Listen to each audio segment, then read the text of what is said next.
أبي القاسم محمد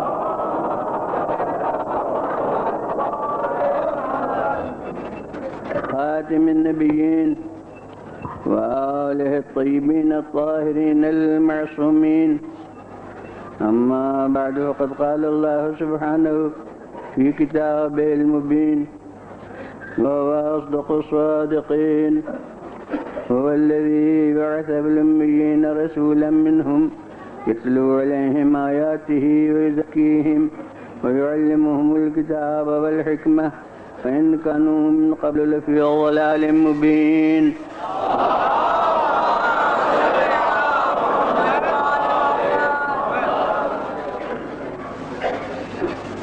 وہ ہے جس نے ایک پیغمبر بھیجا انہیں میں سے جو ان کے سامنے آیات الہی کی تلاوت کرتا ہے اور ان کے نفوس کو سدھارتا ہے اور انہیں کتاب اور حکمت کی تعلیم دیتا ہے، اگرچہ وہ اس کے پہلے کھلی ہوئی گمراہی میں تھے۔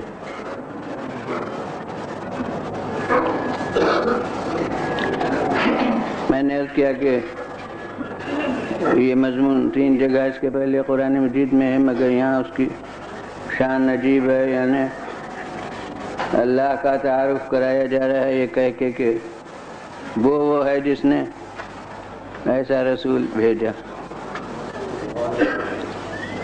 اب اس رسول کی عظمت کا اندازہ کیا کیا جا سکتا ہے،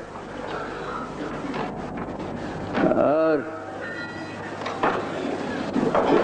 اس کی معرفت حاصل کرنا انسان کے لیے کیوں کر ممکن، اور اس کے لیے میں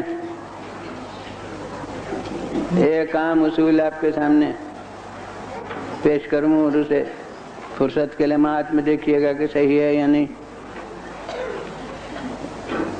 کہ منزل کمال پر پہنچ کے نقص کو سمجھنا آسان ہے، مگر منزل نقص سے کمال کو دیکھنا اور سمجھنا یہ تقریباً ناممکن۔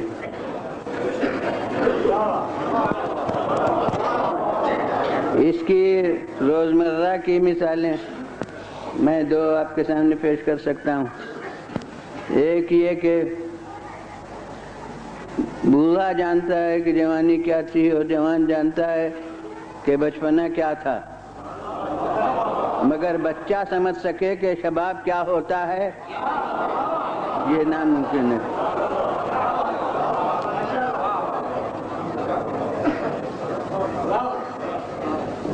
دوسری مثال جو اور زیادہ روزمرہ کی ہے وہ یہ ہے کہ جب جاگتے ہیں تو سمجھتے ہیں کہ سو رہے تھے، لیکن سوتے میں یہ تصور کرنا کہ جاگیں گے تو کیا ہوگا یہ ناممکن ہے۔ سوتے میں تو آدمی خواب دیکھتا ہے تو اسی کو بیداری سمجھتا ہے، تو خواب کے عالم میں بیداری کا تصور نہیں ہو سکتا، بیدار ہونے کے بعد خواب کا تصور ہو سکتا ہے۔ تو اسی طرح سے ایک غیر معصوم کیا سمجھ سکتا ہے کہ معصوم کیا ہوتا ہے؟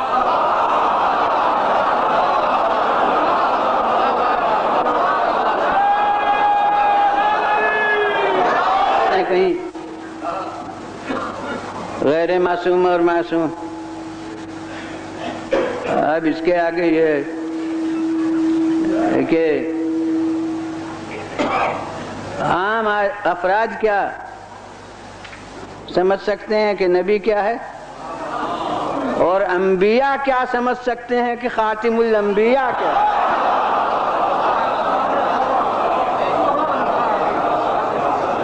صلوات بھیجیے بلند،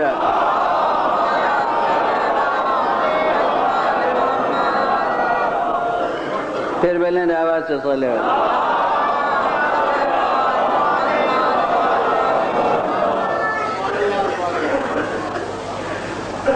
تو آپ کوئی پھر مجھ سے سوال کرنے کا حق رکھتا ہے کہ جب ان کو پہچانا ہی نہیں جا سکتا، معرفت ہی نہیں ہو سکتی،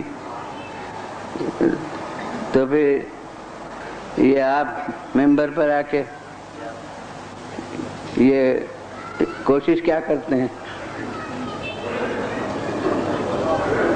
اور غور و فکر کائے کے لیے ہوتا ہے. اور اب اس کے ماورا دینی دلیل عرض کر دوں کہ اس کا خلاصہ تو یہ تھا کہ معرفت بالا تر ہستیوں کی ممکن ہی نہیں، مگر اب حقیقت دینی یہ ہے کہ معرفت خدا واجب ہے. ہر خدا حاصل کرنے کا حکم ہمیں ہے، تو معرفت رسول اور معرفت امام حاصل کرنے کا حکم کیوں نہ ہوگا؟ وہ تو حدیث مشہور ہے، من مات ولم یعرف امام زمانی مات میتۃ جاہلیہ. جو مر گیا اور اس نے اپنے زمانے کے امام کی معرفت حاصل نہیں کی، وہ جاہلیت کی موت دنیا سے گیا. تو اب معرفت ممکن چیز ہے تب تو اس کا حکم ہوا، ورنہ ناممکن چیز کا تو حکم نہیں ہوا کرتا.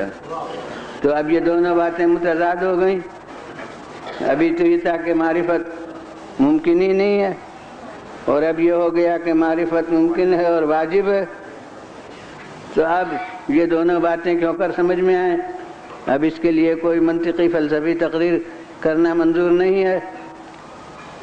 میں کہتا ہوں کہ ایک سوئی کو سمندر کے اندر ڈالیے تو سمندر سوئی کے ناکے میں سما نہیں جائے گا، مگر جتنا اس کا ظرف ہے اتنا تو سمندر آ ہی جائے گا.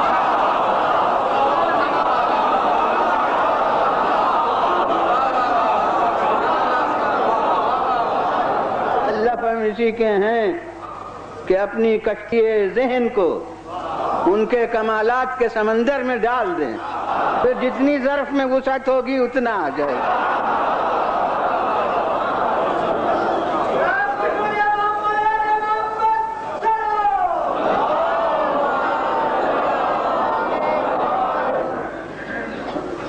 اور اسی لیے ان باتوں پر بحث کرنا اور لڑنا بیکار ہے، اس لیے کہ سب یکساں اگر معرفت رکھتے تو ایمان کے درجے کیوں ہوتے؟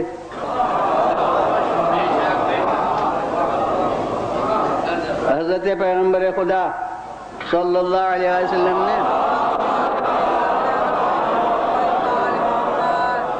اپنے اصحاب خاص میں ایمان کے درجوں کو مقرر کر کے ہمیں بتایا. اب کچھ افراد تو قابل ذکر نہیں تھے، جہاں سے کہ قابل ذکر سمجھے وہاں سے ہمیں درجے بتائے کہ ایمان کے 10 درجے ہیں، اور ان میں 8ویں درجے پر مقداد اور 9ویں درجے پر ابو ذر اور 10 درجوں پر فائز حضرت سلمان.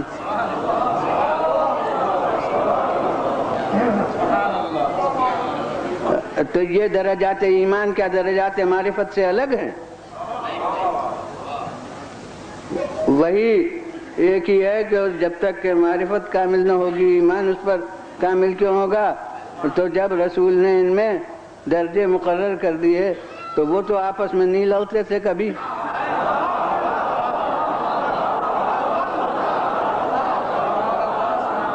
تو اسی طرح کوئی زیادہ سمجھا ہے اس کو مبارک ہو، کوئی کم سمجھا ہے اسے مبارک ہو.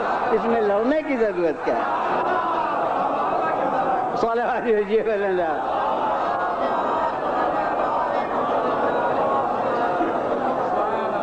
پھر بلند آواز سے صلوات.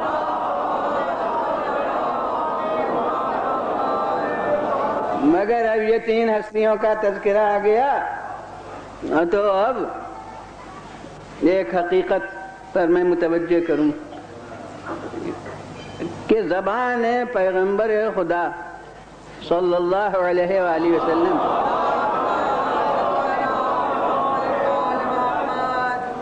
جب آئے ہیں تو یہ 3 خاص نام ہیں کہ ہمیشہ ایک ساتھ آئے ہیں، جیسے جو فضائل میں حدیث ہیں، اور اس کا نتیجہ یہ ہے بفیض مجالس جو ہم سنتے رہے ہیں اور آپ سنتے رہے ہیں کہ جب مقداد کا نام آئے گا فوراً ابو ذر ذہن میں آئیں گے، فوراً سلمان ذہن میں آئیں گے، یعنی یہ شخصیتیں جیسے لازم و ملزوم ہو گئی، ایک سے دوسرے کا تصور ہونے لگا۔ تو جو حدیثیں ہیں پیغمبر کی وہ 3 نام اس میں آتے ہیں۔ یہ اب ایک حدیث متفق علیہ، جتنے حالات صحابہ کی کتابیں ہیں سب میں وہ درج ہے، اور حالات صحابہ میں 1,000 اور اس سے زیادہ کی صفحات کی کتابیں موجود ہیں۔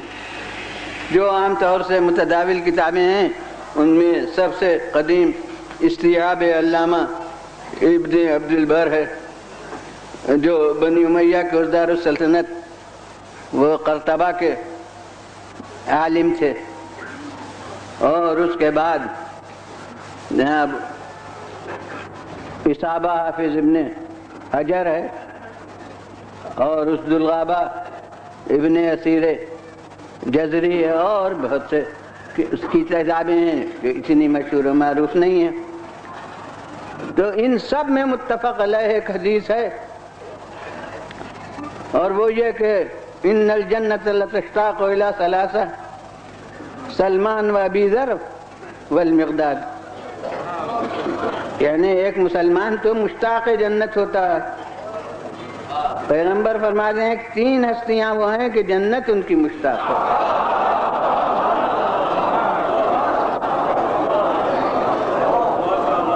اور اب ماشاءاللہ صاحبان نظر و فکر ہیں اور صاحبان فہم ہیں کہ جنت وابستہ ہوتی ہے آخری انجام سے۔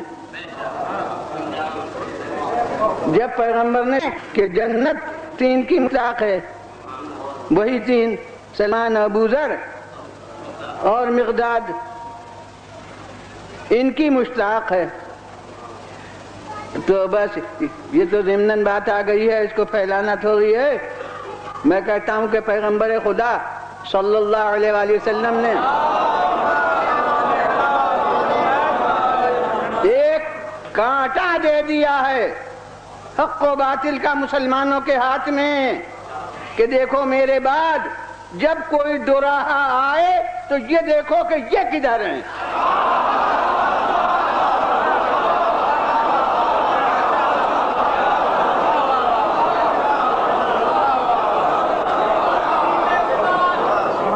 اب سب سے بڑی ذات اللہ کی، اور میں نے کہا اللہ کی معرفت واجب، لیکن اللہ کی معرفت کے لیے خود قرآن مجید نے کیا ذریعہ اختیار کیا ہے؟ اس نے وہ سقراط اور ارسطو کی دلیلیں نہیں پیش کی ہیں، فلسفے کے دور و تسلسل میں قرآن نہیں پڑھا ہے۔ اس نے یہ کہا ہے کہ اگر اسے سمجھنا چاہتے ہو تو اس کے آثار عملی کو دیکھو، اس کی صنعتوں کو دیکھو، اس کی کاریگریوں کو دیکھو، یعنی آثار کو دیکھ کے اس کا پتہ لگاؤ۔ اور میں کہتا ہوں کہ آج جو علوم و فنون ہے، جب دنیا اس کی دعوے دار ہے کہ ہم کسی بات کو بے دیکھے نہیں مانتے، تو میں کہتا ہوں کہ میں آپ سے پوچھتا ہوں کہ کیا واقعی آپ ہر چیز کو دیکھ کے مانتے ہیں؟ ڈاکٹر صاحب آئے، انہوں نے تھرمامیٹر لگایا، کہا اتنے ڈگری بخار ہے، کیا اس کا بخار اس تھرمامیٹر میں آ گیا ہے اور وہ دکھائی دیا ہے؟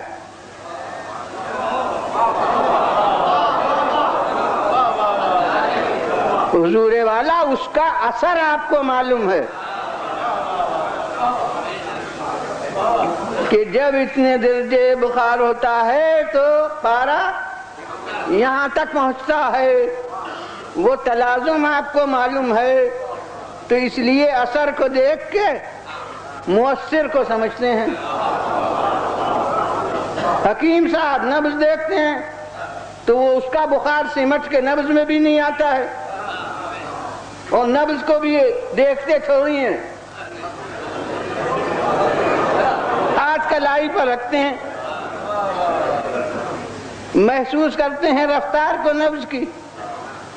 انہیں اپنے فن کے لحاظ سے وہ تعلق معلوم ہے جو بخار کو نبض کی رفتار سے ہوتا ہے، تو نبض کی رفتار بتاتی ہے، تو آپ کسی چیز کو دیکھ کے نہیں سمجھتے، ہر ایک کے آثار دیکھتے ہیں، اور اس آثار سے آپ کہتے ہیں میں نے دیکھا۔ تو ہم کب کہتے ہیں کہ خدا کو بے دیکھے مانو؟ اسے بھی آثار کو دیکھو، اسے مانو۔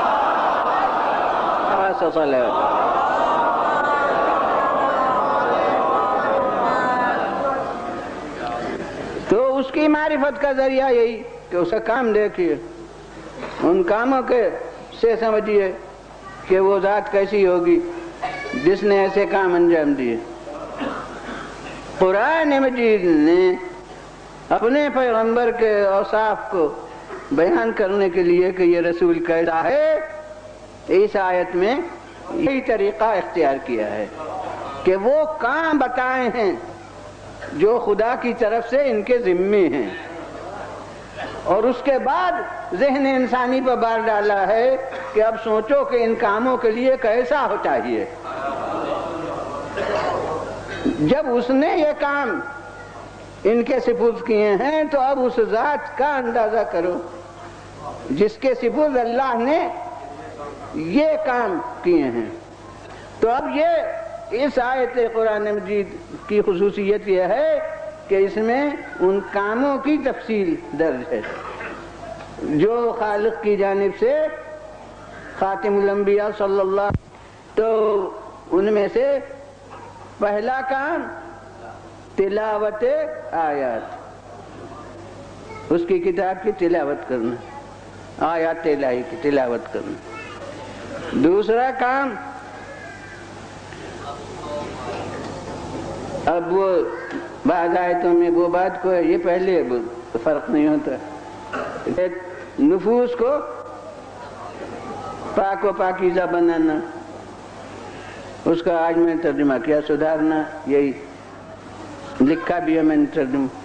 تو نفوس کی اصلاح کرنا جن لفظوں سے کہیے، یہ ایک دوسرا کام۔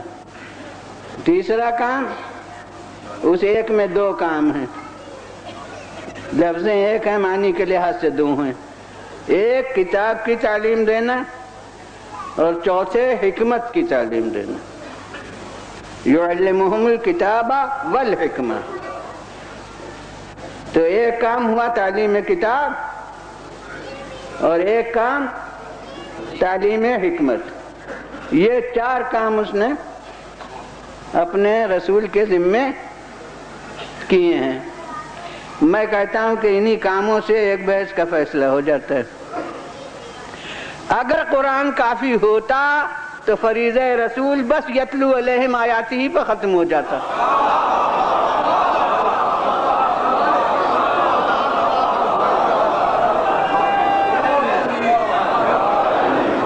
جب تلاوت آیات کر دی تو وہ کتاب پہنچ گئی، اب وہ کافی ہے۔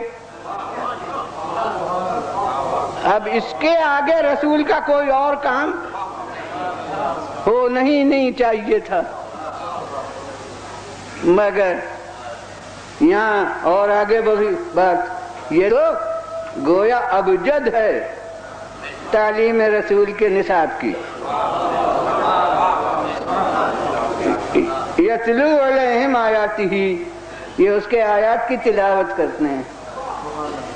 اس کے بعد یہ ہے کہ یزکیہم، ان کے نفوس کو پاک و پاکیزہ بھی بناتے ہیں.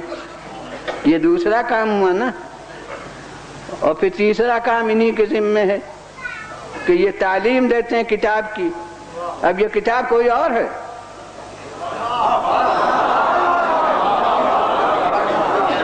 وہی تو کتاب ہے جس کی آیتیں یہ سناتے تھے،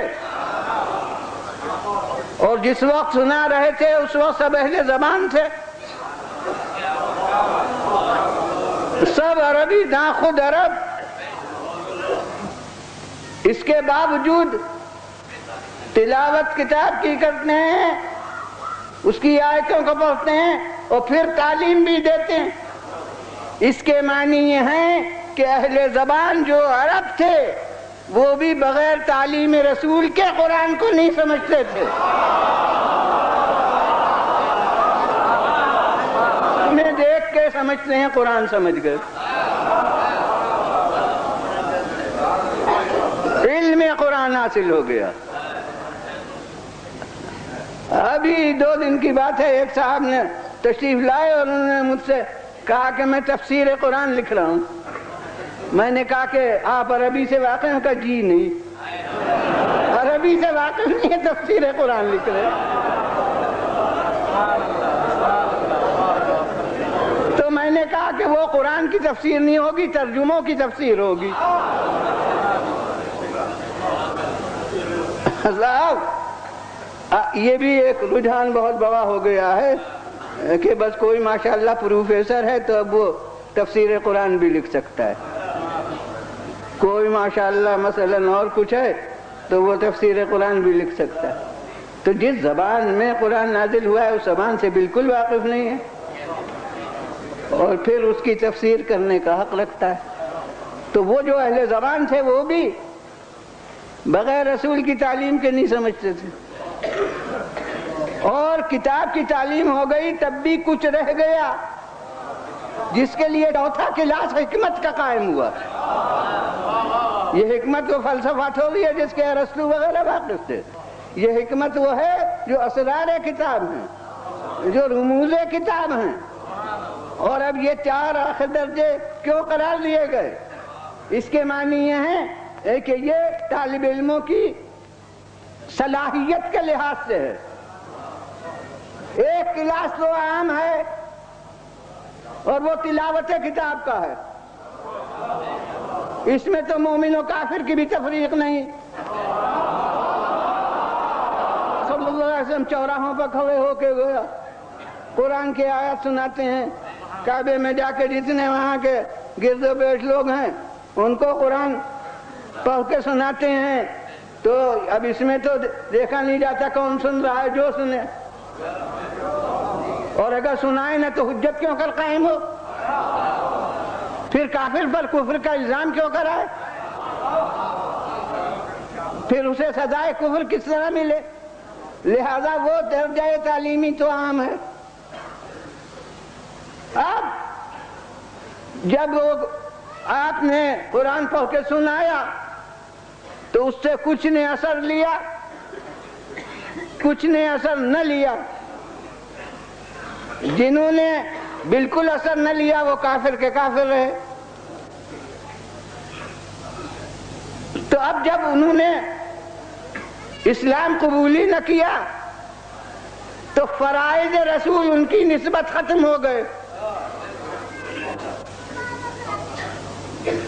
اس کے معنی یہ ہے کہ مدرسہ ہدایت رسول سے ان کا نام خارج کر دیا گیا. لیکن اب جنہوں نے کہ اثر قبول کیا یعنی مسلمان ہوئے، اب وہ دوسرے کلاس میں داخل کیے گئے جو ہے تزکیہ نفوس کا. کہ اب ان کے نفوس کی اصلاح کرو. اب وہ سب عبادات کے احکام تزکیہ نفوس کے لیے ہیں اور اسی لیے نماز کا حکم دیا جاتا ہے. تو کہا جا رہا ہے کہ مومنین پر نماز، ان الصلاۃ کانت علی المؤمنین کتابا موقوتا، نماز مومنین پر ایک فرض ہے جو باعتبار اوقات مقرر ہے. روزے کا حکم دیا جاتا ہے، یا ایھا الذین آمنوا کتب علیکم الصیام، اے صاحبان ایمان تم پر روزہ فرض ہے۔ اب ہر جگہ پکارا جا رہا ہے جو اس کلاس کو پاس کر چکے ہیں، اور وہ ہیں جو یا ایھا الذین آمنوا میں کم سے کم بقلہ میں خود داخل ہیں۔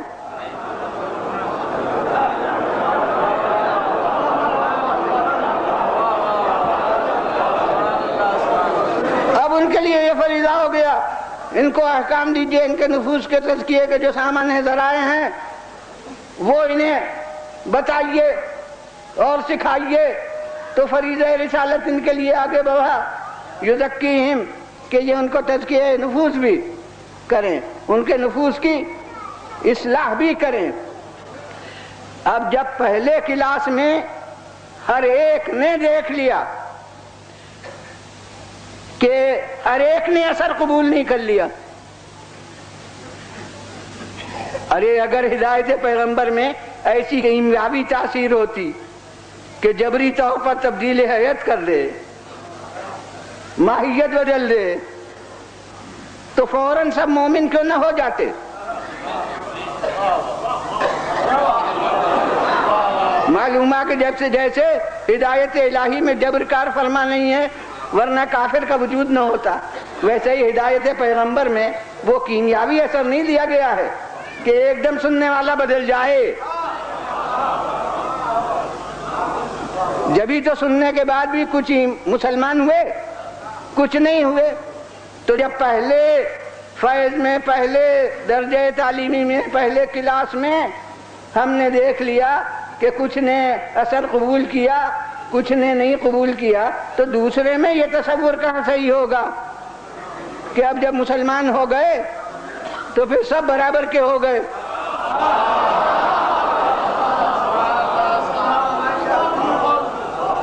بلکہ اب اس کلاس میں بھی کچھ پر پورا اثر ہوگا، کچھ پر ناقص اثر ہوگا، کچھ پر بالکل نہ ہوگا۔ قرآن کہہ رہا ہے کہ پیغمبر کے خطبے میں شریک ہوتے ہیں، نماز کے بعد حضرت کی تقریر سنتے ہیں، اگر بحمد اللہ مسلمان نہ ہوتے تو نماز جماعتی میں کیوں شریک ہوتے؟ اگر مسلمان نہ ہوتے تو پھر خطبہ رسول کا کیوں سنتے؟ مگر جو ہی وہاں سے اٹھتے ہیں، قرآن کہہ رہا ہے، کوئی روایت تھوڑی بیان کر رہا ہوں، کہ فوراً آپس میں کہتے ہیں یہ ابھی کیا کہا تھا۔ قرآن کی لفظیں یہ ہیں، ماذا قال آنفاً، ارے یہ ابھی کیا کہا تھا؟ ارے بھائی خود سن رہے تھے، دوسرے سے کیوں پوچھ رہے ہو کہ ابھی کیا کہا تھا؟ معلوم ہوتا ہے اچاٹ ذہن کا طالب علم ہے کہ کلاس میں بیٹھتا ہے مگر ذہن کہیں اور ہوتا ہے۔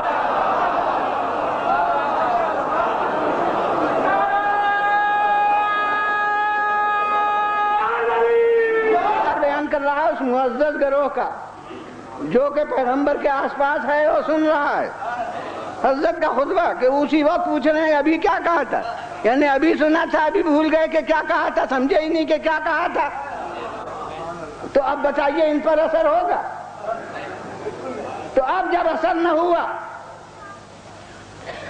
تو فریضہ رسول ان کی نسبت ختم ہو گیا۔ اب وہ تیسرے کلاس میں جو علم الکتاب کا ہے اس میں داخل نہیں کیے جائیں گے۔ اب یہ لفظیں یاد کر لیں مگر معانی کتاب وہ ان تک نہیں پہنچ سکتے۔ علم الکتاب کے کلاس میں یہ داخل نہیں کیے گئے اس لیے کہ اس کے پہلے ہی کلاس میں فیل ہو گئے۔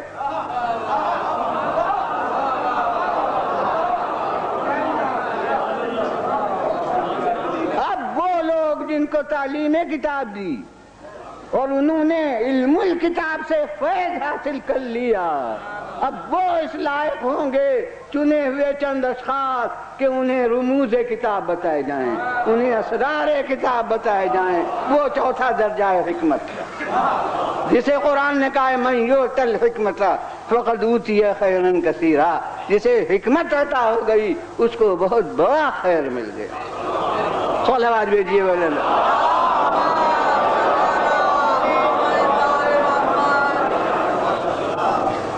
اب مجھے ایک اور مکتب خیال یاد آ گیا وہ مکتب خیال ہے جو کہتا ہے پیغمبر خدا صلی اللہ علیہ وآلہ وسلم کی حیثیت. میں تو معاذ اللہ یہ کہہ کے کہوں گا کہ آپ کی حیثیت معاذ اللہ ایک چٹھی رساں کی تھی. ارے وہ خدا کی کتاب ہے، ان کے نزدیک چٹھی ہے، تو وہ بس خدا کی کتاب پہنچا دی. چٹھی رسانی کا کام ان کے ذمہ تھا.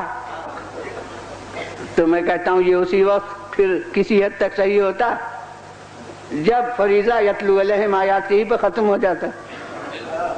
تلاوت آیات کر دی، چٹھی پہنچا دی، اب جا کے اطمینان سے گھر بیٹھے. مگر ان کا کام تو ختم نہیں ہوا. قرآن نے کہا یزکیم، یہ ان کے نفوس کا تزکیہ کرتے ہیں. تو کیا چٹھی رساں کا کام یہ بھی ہے کہ وہ ہر گھر پر جا کے پوچھے کون اس میں سچ بولتے ہیں، کون جھوٹ بولتے ہیں، کون امین ہے، کون خائن ہے، کون نمازی ہے، کون غیر نمازی؟ کیا چٹھی رساں کا یہ کام بھی؟ اس کے بعد یہی نہیں بلکہ علم الکتاب کے بھی بتانے کی ذمہ داریاں ہیں. اب جناب چٹھی رساں تو بعض وقت اس زبان کو بھی نہیں جانتا جس زبان میں کوئی خط لکھا گیا ہے. تو کیا کبھی چٹھی رساں کو روک کے آپ کہیے گا کہ ارے بھائی یہ خط پہنچے بھی تو جاؤ؟ وہ کہے گا میرا کام چٹھی کا پہنچانا تھا، میرا کام اس خط کو پڑھنا تھوڑی تھا. مگر خالق کہہ رہا ہے کہ یعلمہم الکتاب.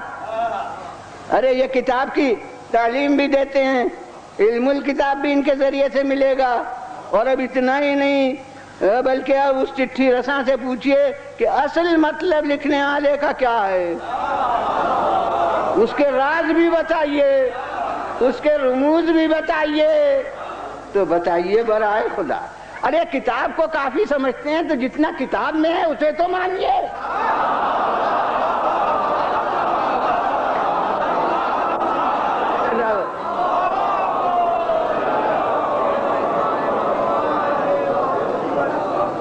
پھر بلند آواز سے صلوات.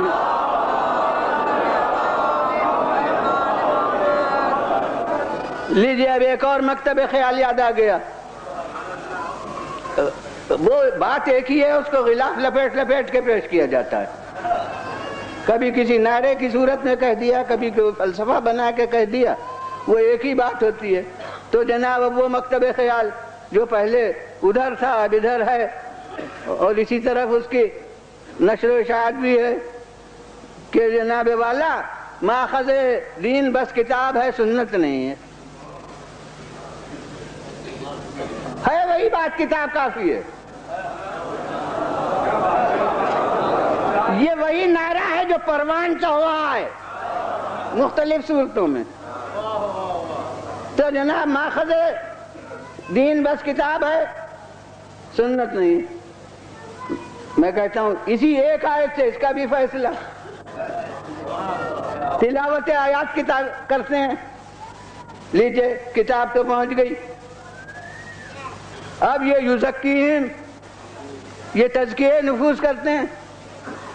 اب وہ الفاظ جس سے تزکیہ نفوس ہوتا ہے وہ کب جزو کتاب ہیں؟ وہ تو آپ ہی کے اقوال سے ہوں گے اور آپ کے افعال سے ہوں گے جو سب جزو سنت ہیں. اور اس کے بعد اتنا ہی نہیں، یعلمہم الکتاب، یہ کتاب کی تعلیم بھی دیتے ہیں. تو اب تعلیم کے لیے جو تشریحات یہ کرتے ہیں وہ جزو کتاب ہوتے تو تلاوت میں پہنچنے جاتے. معلوم ہوتا ہے وہ سب بھی ان کے ارشادات ہیں جس کے ذریعے سے تعلیم کتاب دی. اور اس کے بعد حکمت کی تعلیم بھی یہ دیتے ہیں. تو وہ الفاظ جس کے ذریعے سے یا جس طریقوں سے حکمت تعلیم کرتے ہیں وہ بھی جزو سنت ہیں. اس کے معنی یہ ہے کہ کتاب تو 1/4 دین کی حامل ہے.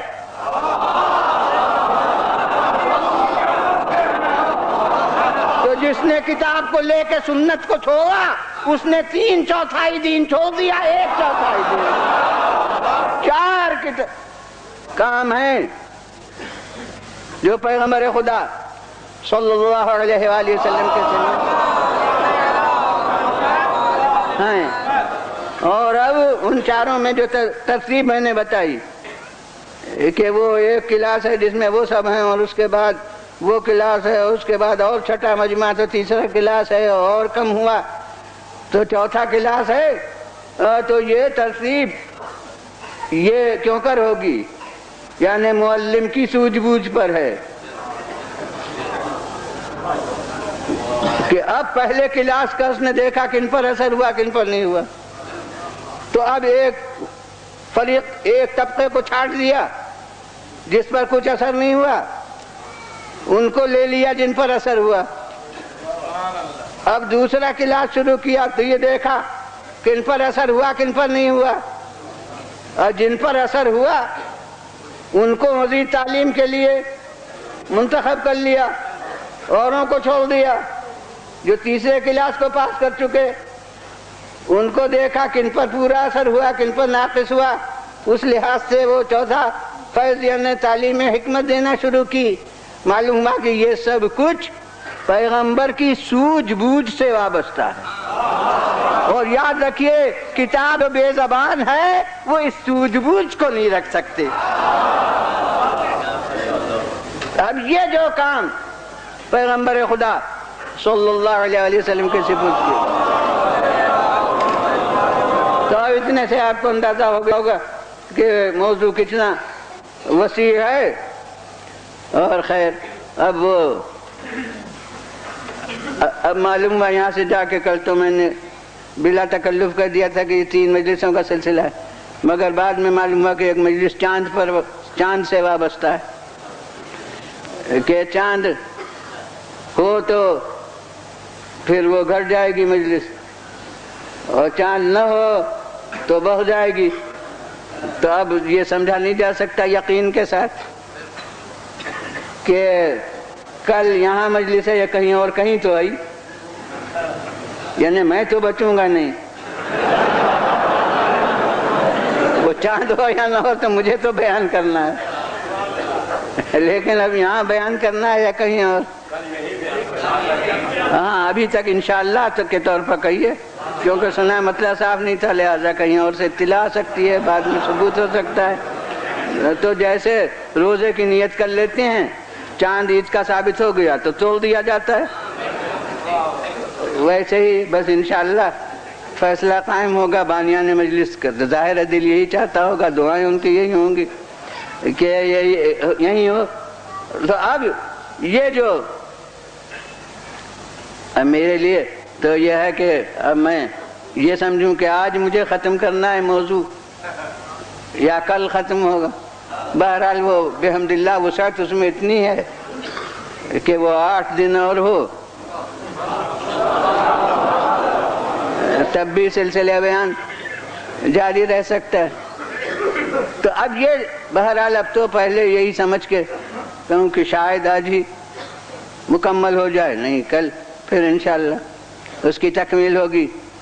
تو یہ جو 4 کام سے کیے گئے، تو پہلا کام ان میں دیکھیے کتنا اہم ہے، پھر باقی کام تو بعد کو ہیں. تلاوت آیات، یہ بظاہر تو ہمارے نزدیک بہت آسان ہے، ہم قرآن اٹھاتے ہیں پڑھنا شروع کر دیتے ہیں، لیکن اب خالق کسی کو مقرر کرے اپنے آیات کی تلاوت کے لیے، تو تلاوت کسے کہتے ہیں؟ وہی الفاظ جو نازل شدہ ہیں انہی کو پڑھے تب تلاوت ہوگی. ترجمہ میں پڑھ کے سناؤں تو وہ تلاوت ہوگا. یہ عیسائیوں کا تصور ہے کہ ہر زبان والی بائبل ہے، ہمارے نزدیک تو یہ تصور نہیں ہے. اصل قرآن تو وہی ہے، یہ سب ترجمے ہیں. تو یہ ترجمہ سنانا ہوگا، تلاوت تو یہ نہیں ہوگی. اس لیے کہ زبان بدل گئی، وہ عربی تھی، اردو ہو گئی یا کوئی اور زبان ہو گئی۔ اچھا، زبان بھی وہی رہے لیکن لفظیں بدل جائیں، باسا کے بجائے ارسلہ ہو جائے، مجھے معلوم ہے دونوں کے معنی وہی ہوں گے، بھیجا۔ تو اگر لفظیں بدل جائیں تو زبان وہی رہے عربی، تب بھی آپ کہیں گے تلاوت نہیں۔ اب یہ نیت پر ہے، یا وہ تشریح ہوگی یا تحریف ہوگی۔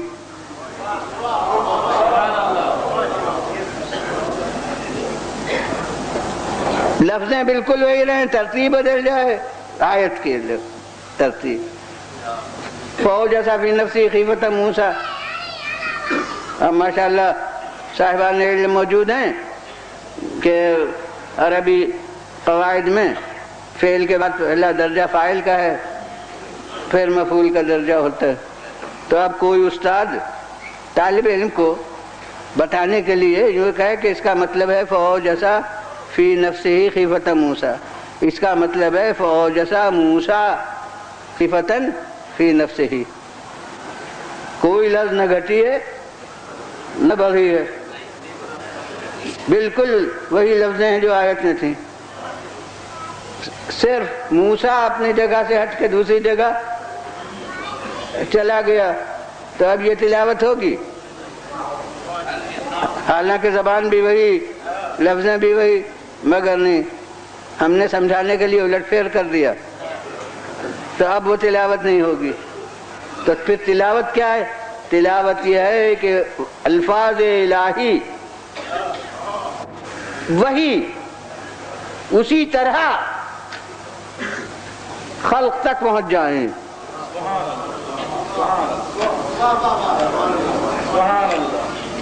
تب ہوگی تلاوت۔ فرض کیجئے کسی سے میں نے کہا کہ میرا یہ پیغام فلاں صاحب کو جا کے کہہ دیجئے، یہ پیغام پہنچا دیجئے، اور دیکھیے انہی لفظوں میں کہیے گا۔ اب وہاں تک جاتے جاتے بیچارے ایک لفظ بھول گئے، مگر مطلب سمجھ لیا تھا، اس لیے فوراً ذہن نے دوسری لفظ وہاں موضوع کر دی اور جا کے کہہ دیا کہ انہوں نے یہ پیغام دیا ہے۔ اب پیغام دینے والے کو اگر پتہ نہیں چلا تو خیر، اور اگر یہ واپس آئے ان کا کیا کہا تھا، اب انہیں وہ اپنی لفظیں یاد تھی، کہا میں نے یہ کہا تھا، ان کا میں نے یہ تو نہیں کہا تھا، میں نے تو یوں کہا تھا، تو وہ تصدیق نہیں کریں گے کہ میرا کلام پہنچایا۔ اب یہ دیکھیے کہ یہ رسول نہیں فرما رہے ہیں کہ میں تلاوت کرتا ہوں آیات خدا کی، جس کا کلام ہے وہ کہہ رہا ہے کہ یہ ہماری آیتوں کی تلاوت کرتے ہیں۔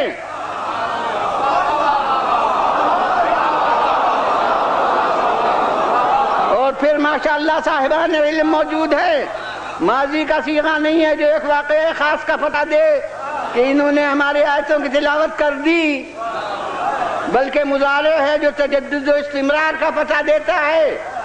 یہ ہماری آیتوں کی تلاوت کرتے ہیں، یعنی ان کا طریقہ یہی ہے، ان کی شان یہی ہے، ان کا شیوا یہی ہے کہ ہماری آیتوں کی تلاوت کرتے ہیں۔ اس میں ماضی بھی داخل، اس میں حال بھی داخل، اس میں مستقبل بھی داخل، سب زمانے داخل۔ وہ تصدیق کر رہا ہے کہ یہ ہماری آیتوں کی تلاوت کرتے ہیں، نہ اس میں کمی ہوتی ہے، نہ زیادتی ہوتی ہے، نہ ادھر کا ادھر ہوتا ہے۔ میں کہتا ہوں اگر کوئی دلیل عقلی نہ ہوتی، کوئی دلیل نقلی نہ ہوتی، تو یہ ایک جز آیت کا رسول کے سہو و نسیان سے بری ہونے کے لیے تھا۔ تو یہ ایک جز یتلو علیہم آیاتہ میں کتنی رفعت ہے، کتنی بلندی ہے۔ اور اس کے بعد یزکیہم، ان کے نفوذ کو تزکیہ کرتا ہے۔ اب مجھے تو ایک ایک لفظ کو کہنا ہے کہ آج کم سے کم لفظوں کی مختصر تشریح ہو جائے. نفوس کا تزکیہ کرتا ہے تو کوئی دوسرے تک پہنچائی نہیں جا سکتی صفت جب تک خود اس صفت کا حامل نہ ہو.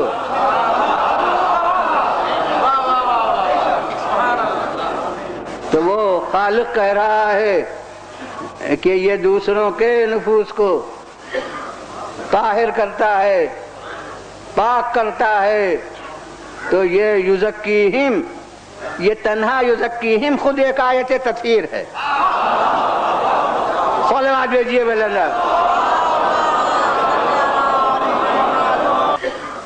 طاہر کرتا ہے، پاک کرتا ہے. تو یہ یزکیہم، یہ تنہا یزکیہم خود ایک آیت تطہیر ہے.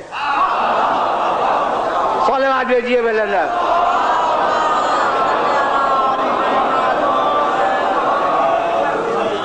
یہ اس کی تصدیق ہے کہ ان کا نفس پاک ہے،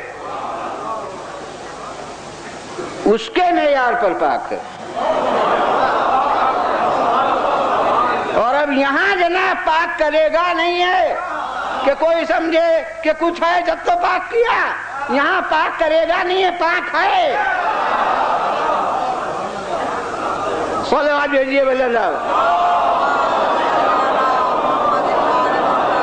اور اس کے بعد جناب یعلمہم الکتاب والحکمہ، انہیں کتاب اور حکمت کی تعلیم دیتے ہیں. کتاب کی تعلیم دیتے ہیں وہ ایک کام، اور حکمت کی بھی تعلیم دیتے ہیں وہ دوسرا کام. اور انہیں کب تک کے لیے؟ رسول بھیجا ہے تو جب تک کے لیے رسالت ہے تب تک ان کے ذمے تعلیم کتاب بھی اور تعلیم حکمت بھی. تو اب یہ معلم ہے نوع انسانی کے. کب تک؟ جب تک رسالت. اور رسالت پیغمبر کب تک؟ ہاں وہ ایک دفعہ تو یہ کہہ چکا ہوں گا شاید کبھی کہ آواز یہی آئی کہ قیامت تک، مگر میں کہتا ہوں کہ یہ قیامت کہنا بھی ہمارے حدود تعبیر کی کوتاہی ہے. کون کہتا ہے کہ قیامت کے آنے سے ان کی رسالت ختم ہے؟ اگر قیامت کے آنے سے رسالت ختم ہے تو شفاعت کس اعتبار سے قیامت کی قید لگانا میرے نزدیک درست نہیں ہے. رسالت تو لامحدود، مگر تعلیم اسے کہہ لیجئے کہ تا قیامت ان کے ذمے، کیونکہ جب تعلیم حاصل کرنے والے نہیں رہے تو اب کلاس کن کے لیے رہے؟ تو تعلیم کتاب و حکمت تا قیامت.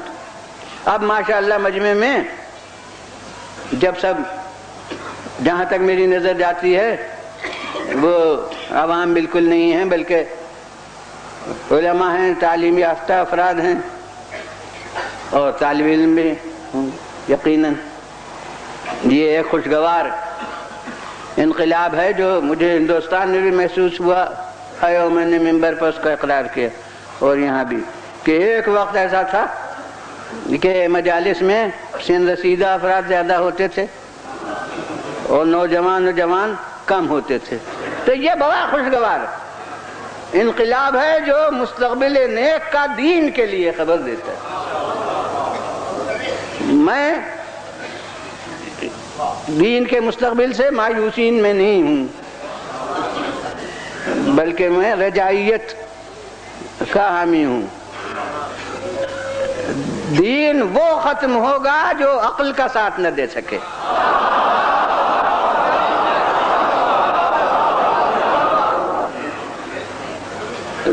تو اس لیے نوجوانوں کو، اور ظاہر ہے کہ طالب علم جو ہوں گے وہ نوجوان ہی زیادہ تر ہو سکتے ہیں، تو سب کو میں مخاطب کروں گا کہ معلم کسی کلاس کا جو وہ کیسا ہونا چاہیے.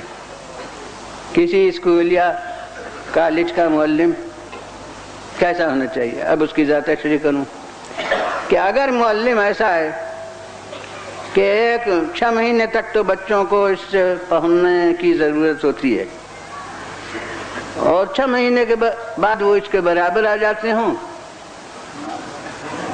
اور 2 مہینے کے بعد اس سے زیادہ سمجھنے لگتے ہوں، تو یہ معلم اس لائق ہے کہ اس درجے کا معلم ہو؟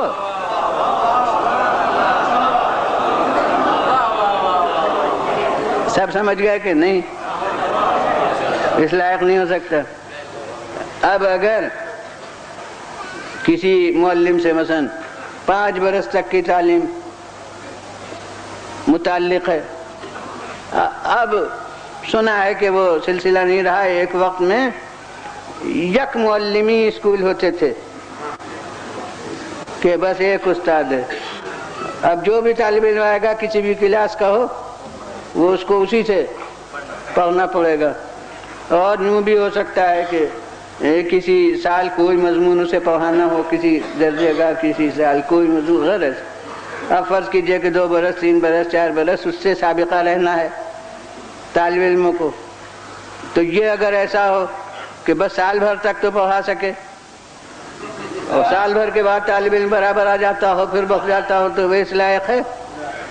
اب خامخواہ خطابت میں آپ کا وضاحت تھوڑی کرنا ہے کہ اب 1 سال سے میں 5 برس پہنچا اور 5 برس سے 10 برس 10 سے 20، اب ایک اصول قائم ہوا، اور وہ اصول یہ قائم ہوا کہ جتنے بھی زمانے تک کے لیے کوئی معلم ہو، جتنی ممکن ترقی طالب علموں کے دماغوں کی اتنے زمانے میں ہو سکتی ہے اس سے بالاتر ہونا چاہیے معلم کو۔ جب وہ معلم بنایا گیا ہے اسی وقت، ورنہ وہ مستحق نہیں ہے کہ معلم بنایا جائے۔ اب جسے خالق نے قیامت تک کے لیے معلم بنایا ہو،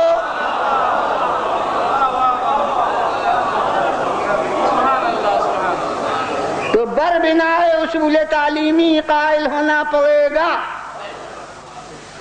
کہ عالم الغیب خدا کے علم میں جتنی امکانی ترقی نوع بشر کی قیامت تک ہے اس سے اونچا تھا وہ معلم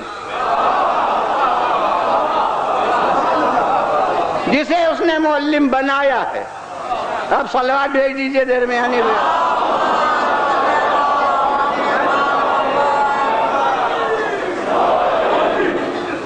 اب انسان روز قیامت تک کتنی ترقی کر سکتا ہے وہ ہم اور آپ اس وقت سمجھ بھی نہیں سکتے۔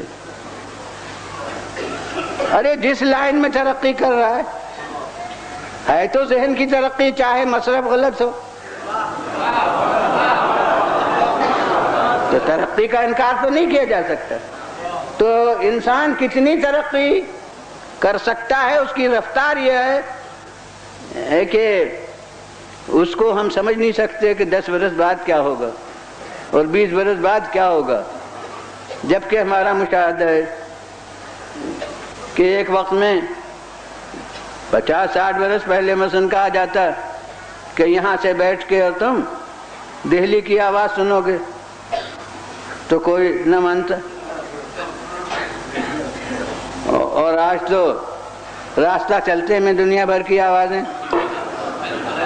ارے کسی وقت تو چائے خانوں میں ہوٹلوں میں جانے کی ضرورت تھی، اور اب تو جی ساتھ لیے پھرتے ہیں،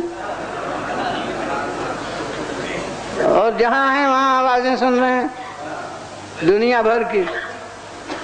اور اسے شاید 20-25 برس پہلے کہا جاتا، بلکہ اور 10 برس، کہ ارے آواز ہی سن رہے ہو، یہیں سے وہاں کا منظر بھی دیکھو گے، تو اسے شاید 10-20 برس پہلے نہ کہا جاتا، نہ سمجھا جاتا، کہنے والے کو دیوانہ کہا جاتا۔ لیکن اب تو وہ بھی کچھ دن پہلے تو ذرا کمیاب تھا، بعض گھروں میں تھا، اب تو تقریباً ہر گھر میں یہ بھی ہو گیا کہ یہاں سے بیٹھ کے پورا منظر بھی وہ دیکھیے، چاہے دیکھنے کا ہو چاہے نہ دیکھنے کا ہو، وہ الگ بات ہے۔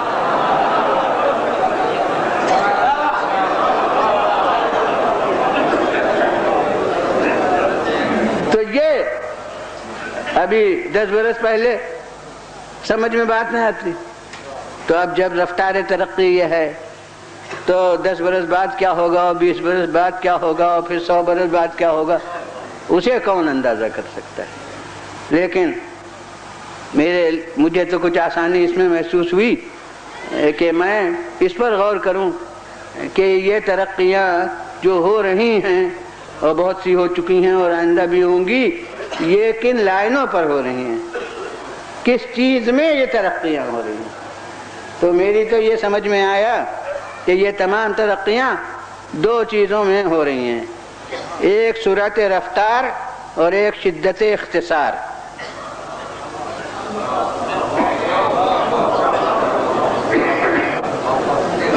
مہینوں کی مسافت ہفتوں میں طے ہونے لگی، اور پھر ہفتوں کی مسافت دنوں میں طے ہونے لگی، اور اس کے بعد دنوں کی مسافت منٹوں میں طے ہونے لگی، اور کون کہہ سکتا ہے کہ وہ ثانیوں میں اور دقیقوں میں نہ طے ہوگی۔ اور بہت سے کام جو ایک جماعت مل کے بہت عرصے میں کرتے، وہ اب تھوڑے دن میں مشینوں کی مدد سے ہو جاتے ہیں۔ تو تمام ترقیاں ان 2 چیزوں میں، سرعت رفتار اور شدت اختصار۔ تو جو معلم بنا کر بھیجا گیا ہے اس کے واقعات حیات میں کوئی مثال ایسی ہونا چاہیے تھی کہ دنیا لاکھ ترقی کر جائے پھر بھی پیچھے رہے، آگے نہ جا سکے۔ اور وہ اس سے بڑھ کے کیا ہوگا کہ جا کر ہو آئے اور زنجیریں در ہلتی رہے۔ اور یاد رکھیے کہ جب وہ دنیا میں تشریف لائے تھے تو اس وقت انسان کے سمت سفر 4 تھی، مغرب، مشرق، جنوب، شمال۔ اگر اسی وقت کے معلم ہوتے تو وہ اسی دنیا میں گھما پھرا کے پہنچا دیے جاتے، مگر بھیجنے والے کو معلوم تھا کہ انسان کی سمت سفر بدلے گی۔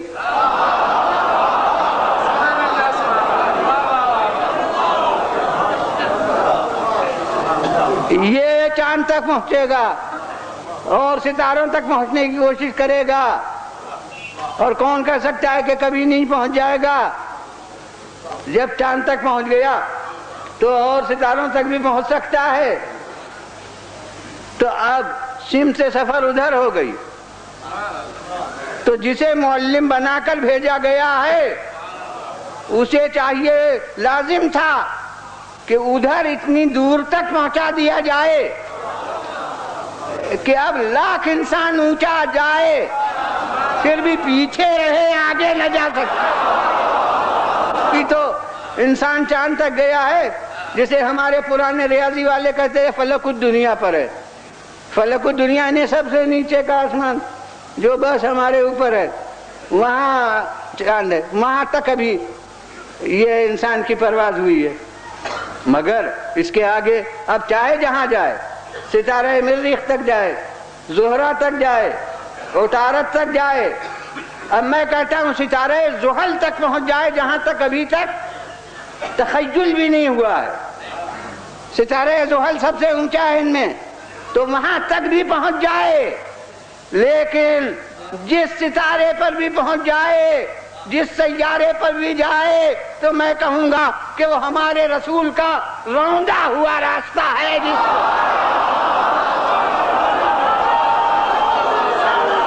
یہ بولیں گا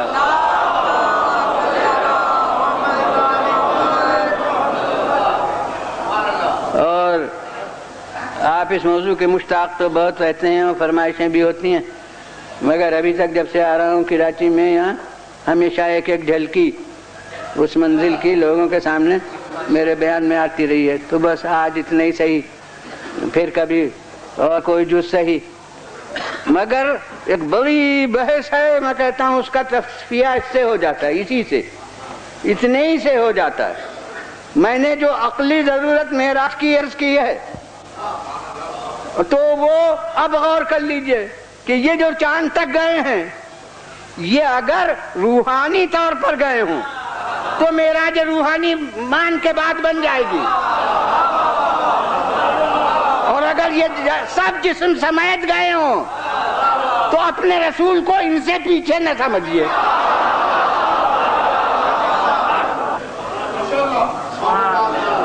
اب یہ منزل تھی ان کی جو افضل المرسلین قرار دیے گئے، خاتم النبیین قرار دیے گئے، اور ان کا مرتبہ تمام رسولوں میں سب سے افضل و برتر ہوا. اور عام طور سے تو ذہن میں آتا ہوگا کہ یہاں سے باب مصائب بہت دور ہے، مگر ان کے فضائل و مصائب اتنے دست و گریباں ہیں کہ مجھے کبھی دقت نہیں ہوئی ہے منتقل ہونے میں. تو یہی وہ حقیقت ہے جس پر پوری بنیاد جناب شاہ عبدالعزیز دہلوی کی کتاب سر الشہادتین کی قائم ہے. صاحبان علم و تعلیم یافتہ حضرات بھی جانتے ہوں گے کہ خاندان ولی اللہ کو اس وقت مسلمانوں میں ایک خاص عظمت اور اہمیت حاصل ہے. اور یہ ان کے اولاد میں شاہ عبدالعزیز دہلوی سب سے ممتاز فرد تھی. اور ان کے تعارف کے لیے یہ کافی ہے یہاں کہ صاحب تحفہ اثنا عشریہ یعنی اس کتاب کے مصنف ہیں، جس کے نمائم کتنے ایڈیشن چھپ رہے ہیں یہاں.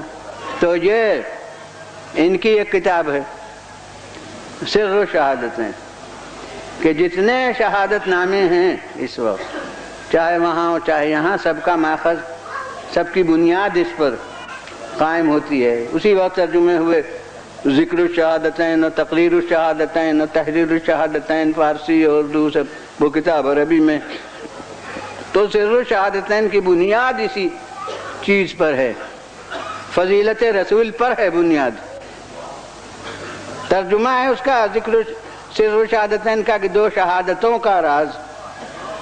اب ابھی تو شاید سمجھ میں نہ آئے کہ دو شہادتوں کا راز اور اس کی بنیاد فضیلت پیغمبر خدا صلی اللہ علیہ وآلہ وسلم مگر وہ پوری کتاب کی داغ بیل اسی بنیاد پر ہے کہ ہمارے پیغمبر تمام پیغمبروں میں افضل ہیں، اور کوئی فضیلت کسی رسول اور نبی کو نہیں ملی مگر یہ کہ اس کے مثل یا اس سے بہتر ہمارے رسول کو فضیلت حاصل ہوئی. بالکل خلاصہ کر کے اسے عرض کر رہا ہوں، اسی کو انہوں نے پھیلا کے کتاب میں بیان کیا. تو ان فضائل میں جو پیغمبر خدا صلی اللہ علیہ وآلہ وسلم کو حاصل تھے، ایک فضیلت شہادت بھی ہے. یعنی بہت سے انبیاء ایسے ہیں جو راہ خدا میں شہید ہوئے ہیں، اس کی تفصیل کو انہوں نے بیان کی. جناب زکریا کا ذکر کیا ہے، جناب یحییٰ کا ذکر کیا ہے، اور بحمداللہ ہمارے مجالس میں ان سب کا ذکر ہوتا رہتا ہے. یہ تو اصل مرکزی مقصد ذکر امام حسین علیہ السلام ہے مجلس کا، ورنہ ذکر امام حسین علیہ السلام کے ساتھ آدم سے لے کے خاتم تک تمام انبیاء کا ذکر ہوتا ہے، رسول کا ذکر ہوتا ہے، ہمارے رسول کا یعنی، اور اس کے بعد خدا کا ذکر وہ بھی ہوتا ہے. یعنی حسین کے ذکر کے ساتھ یہ سب ذکر ہوتے ہیں. اور اب اسے کسی اور موقع پر بیان کر چکا ہوں کہ یہ ہماری مجلسیں بھی اگر اس سے فائدہ اٹھایا جائے تو یہ بہت بڑا مدرسہ ہے دینیات کا. یہ جو چیزیں لوگ مدرسے میں آ کے نہیں حاصل کر سکتے وہ ان مجالس میں حاصل کر سکتے ہیں. تو یہ حقیقت میں ان سب کا تذکرہ آپ سنتے رہتے ہیں، زکریا کا بھی، جناب یحییٰ کا بھی، اور انبیاء کا جو شہید میں تو ان کا ذکر کیا. اور اس کے بعد یہ کہا ہے کہ ہمارے پیغمبر اگر ان پر کسی دشمن کا حربہ کارگر ہو جاتا اور وہ اس طرح سے نمایاں طور سے شہید ہو جاتے تو اب ان کا تصور یہ ہے کہ لوگ خوفزدہ ہو جاتے اور پھر ترقی اسلام میں رکاوٹ ہو جاتی. یعنی جیسے ان کے تحت شعور میں یہ کچھ ہے کہ جو گرد و پیش افراد ہیں ان میں خامی ہے ابھی.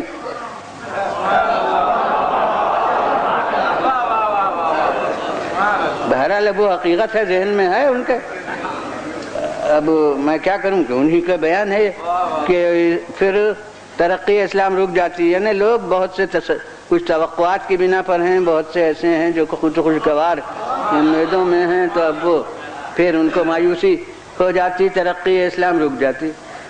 اب میں کہتا ہوں اس کے کہنے کی ضرورت نہیں ہے، بہرحال مختصر یہ کہ حکمت ربانی اس کی متقاضی نہیں تھی کہ براہ راست ان پر دشمن کا ظاہر بظاہر کوئی حربہ کارگر ہو،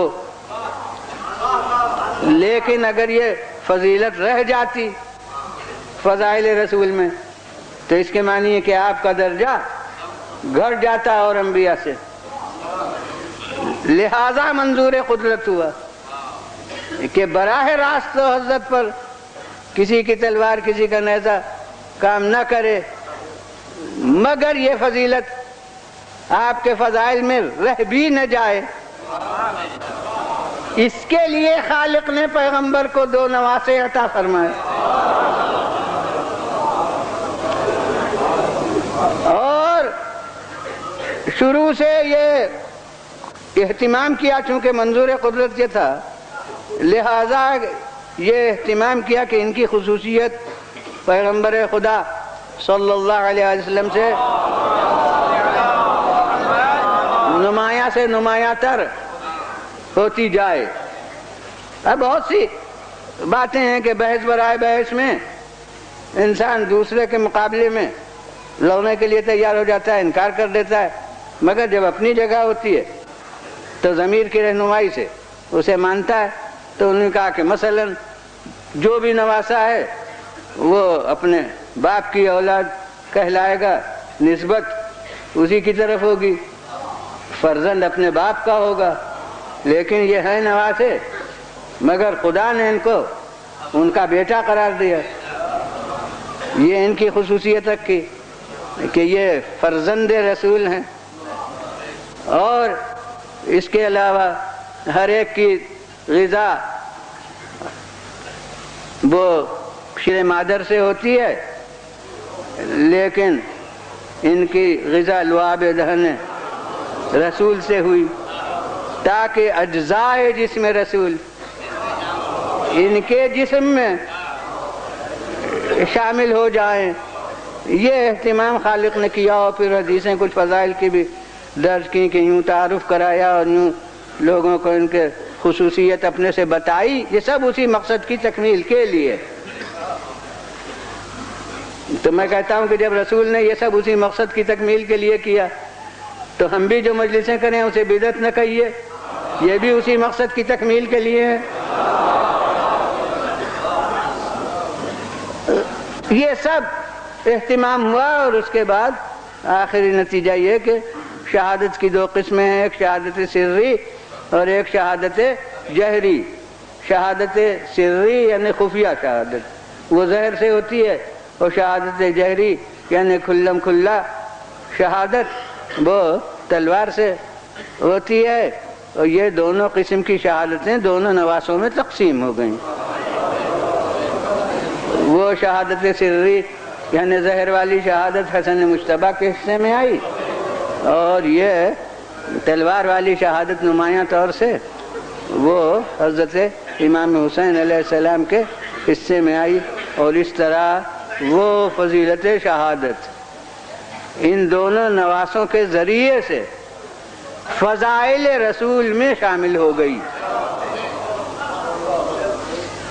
بپورا خلاصہ یہ ان کی کتاب کا میں نے عرض کر دیا، اب نتیجہ نکالنا میرا کام ہے۔ اب وہ خود تشریف فرما ہوتے تو میں ان کی پوری کتاب کے مضمون کا خلاصہ خود ان کو سنا کے تصدیق کراتا، لیکن اب وہ تو میرے سامنے نہیں ہے۔ اب آپ دیکھیے جو نتیجہ نکل رہا ہے وہ صاف ہے یا نہیں؟ وہ یہ کہ نتیجہ یہ ہوا کہ شہادت حسن بھی شہادت رسول ہے، اور شہادت حسین بھی شہادت رسول ہے۔ بس اب انتہائی ادب سے، کیونکہ میرے بہت بزرگ ہوتے، اگر وہ موجود ہوتے تو بہت ادب سے میں ان سے عرض کرتا کہ جب آپ نے یہ کہہ دیا تو بس اب یہ بتا دیجئے کہ پھر قاتل حسین کس کا قاتل اور قاتل حسن کس کا قاتل؟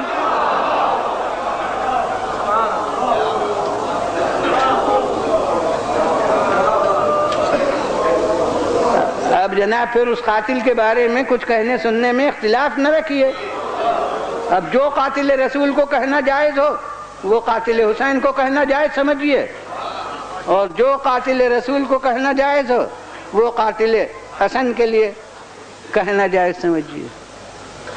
اور بس اب جب یہ بات آ گئی تو ایک سوال جو ہوتا ہے ہماری عزاداری پر، اور معلوم ہے کہ تمام منطق و فلسفہ اور شریعت اور قرآن اور حدیث کے حربے وہ صرف کیے جاتے ہیں سوچ سوچ کر اسی ہمارے عزاداری پر.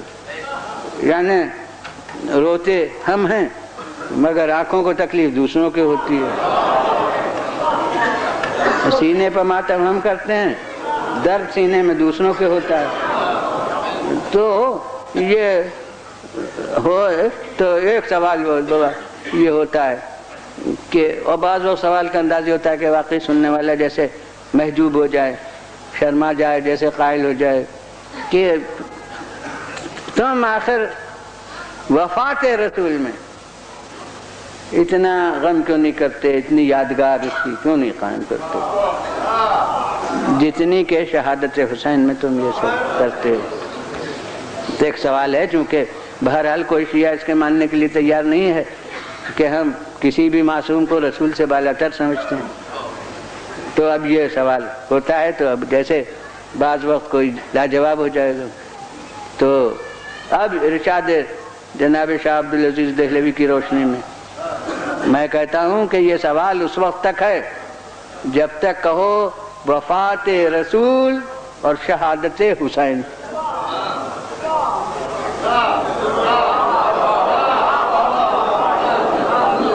اسی پر یہ سوال مبنی ہے. میں کہتا ہوں کہ شاہ صاحب کے ارشاد کی روشنی میں سال میں 2 تاریخیں ہیں، ایک وفات رسول، ایک شہادت رسول. اب یہ آپ فیصلہ کیجئے کہ وفات کی یادگار منائیں یا شہادت کی.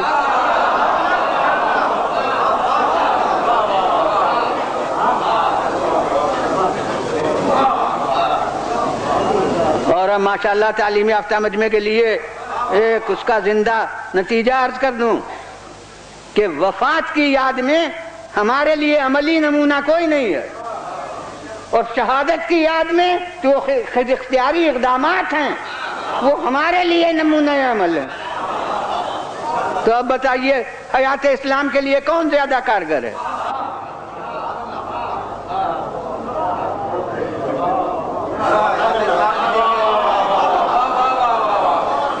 اور بس اب انداز مصائب میں بس کروں گا کہ ہم سے کیا پوچھنا ہے، اسے آسمان سے پوچھنا چاہیے کہ وفات رسول پر کیوں خون کی بارش نہیں ہوئی، اور شہادت حسین پر کیوں خون کی بارش ہوئی. اب اسے دیکھ لیجئے، علامہ ابن حجر مکی کی کتاب صواعق محرقہ جو انتہائی سخت رد میں ہمارے لکھی گئی ہے، مگر اس میں دیکھ لیجئے، اور مطالب السئول میں علامہ کمال الدین محمد ابن طلحہ شافعی کی کتاب ہے، اس میں دیکھ لیجئے، اور فصول مہمہ علامہ ابن صباغ مالکی کی کتاب ہے، اس میں دیکھ لیجئے، اور تذکرہ خواص الامہ سبت ابن جوزی میں دیکھ لیجئے. اور یہ تو اس وقت نام یوں ہی یاد آ گئے تو پیش کر دیے، اور کتابوں میں سب میں دیکھ لیجئے کہ شہادت حسین پر 40 دن تک ان سب کتابوں میں ہے کہ جو کپڑا زیر آسمان پھیلایا جاتا تھا اس پر خون کے نشان نظر آتے تھے. ہمارے امکان کی کوتاہی ہے، ہمارے یہاں تو ہمارے حضرات شعراء مبالغے کے طور پر کہتے ہیں خون کے آنسو، مگر ہم تو یہ سے آنسو بہاتے ہیں، حقیقت میں کائنات نے خون کے آنسو بہائے.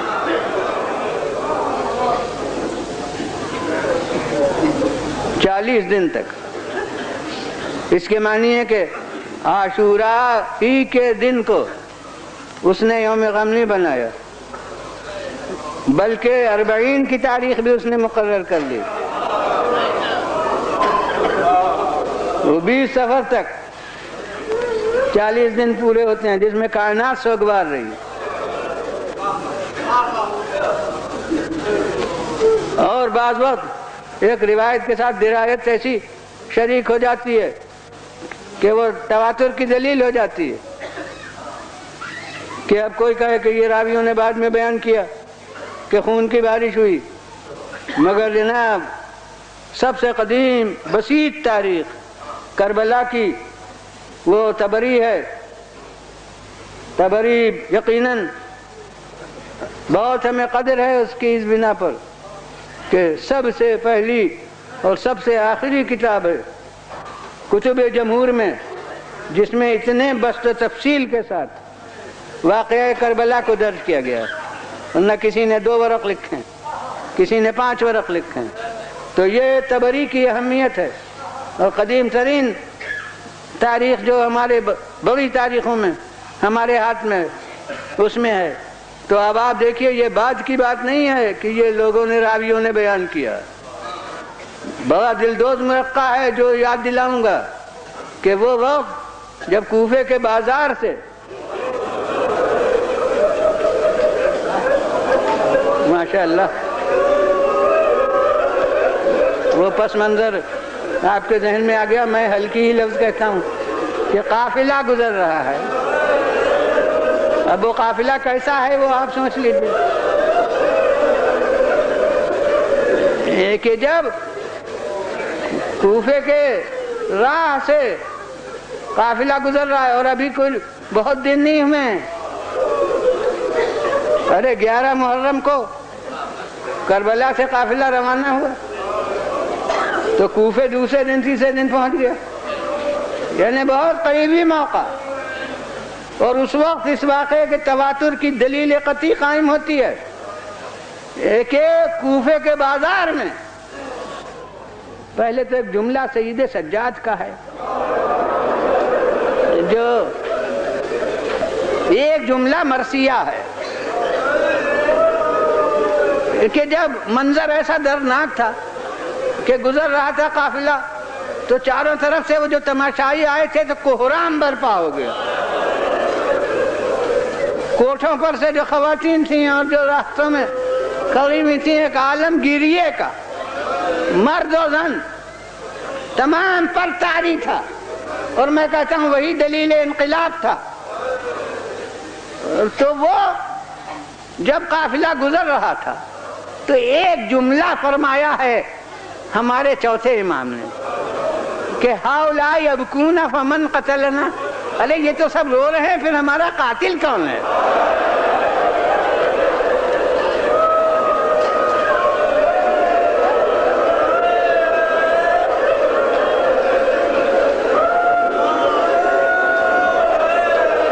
ماشاءاللہ آپ بیتاب ہو گئے۔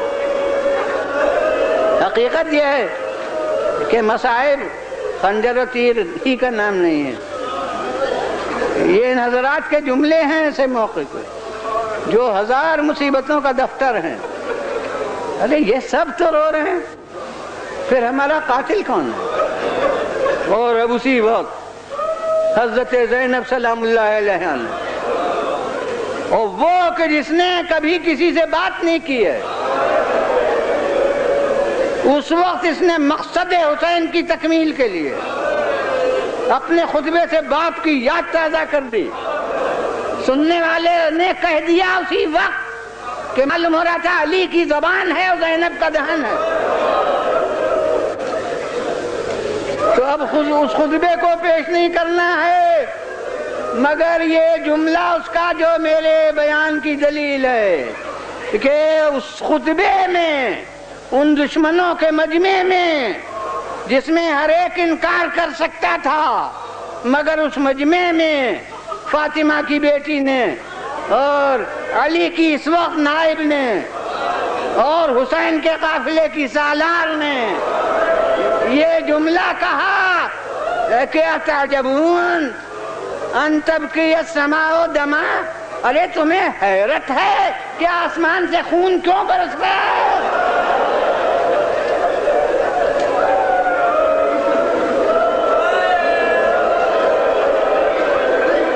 یہ تبری کے صفحات پر موجود ہے اکثر، یہ دستاویز ہے قطعی اس واقعے کے صحت کی۔ اور بس اہل عزا اب ختم کر دوں گا کہ یہ کہا جاتا ہے کہ تم کیوں روتے ہو، اس کے ساتھ یہ بھی کہا جاتا ہے کہ ارے 1400 برس تک آخر کب تک رو گے؟ میں کہتا ہوں خدا کی قسم اس سوال نے میرے رگے دل کو توڑ دیا۔ ارے ہم سے کہتے ہو 1400 برس کے بعد کیوں رو رہے ہو؟ ارے جنہیں بر وقت رونے کا حق تھا انہیں رو لینے دیا ہوتا۔ حسین کو رونے والیوں کی کمی نہ تھی، زینب و ام کلثوم ایسی بہنیں ہیں، فاطمہ و سکینہ ایسی بیٹیاں، لیلا اور رباب ایسی بیویاں، سید سجاد ایسا فرزند، مگر رونے کہاں پائے؟ ادھر وارث کی خبر آئی، ادھر اشقیاء آگ لے کر خیموں کے پاس آ گئے، اب اپنے وارث کی صف ماتم کرے۔